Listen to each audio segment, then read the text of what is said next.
Arjan is asking, innovation in technology is often giving a double-edged sword in the hands of many. How can I come to terms with it morally if someone abuses the power of the technology I invented? It's an interesting question. My attitude towards that, for myself at least, is, I've tried to build tools which have been used for many, many different purposes in the world. And I think it's my attitude is we make these tools, we try and make them as good as we can, and whoever sort of legally buys them, and then they do with them what they do with them. And I don't, it's impossible to say, for example, you might take the point of view, oh gosh, I think this, company is a terrible company, I won't sell them our tools. I think that's an unwinnable story.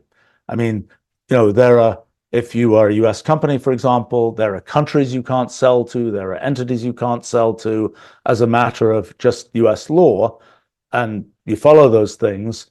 But beyond that, I don't think you want to pick and choose.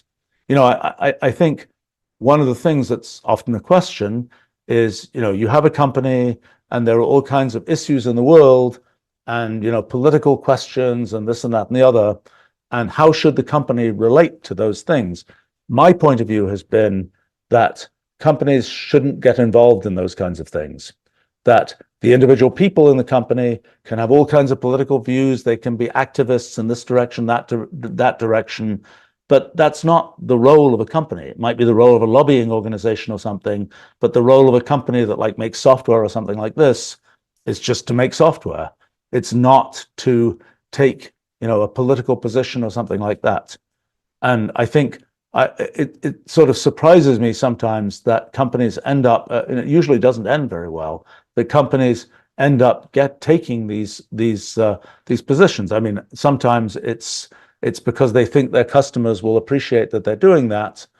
I don't know to what extent that's sort of raw marketing versus a kind of conscience-driven thing.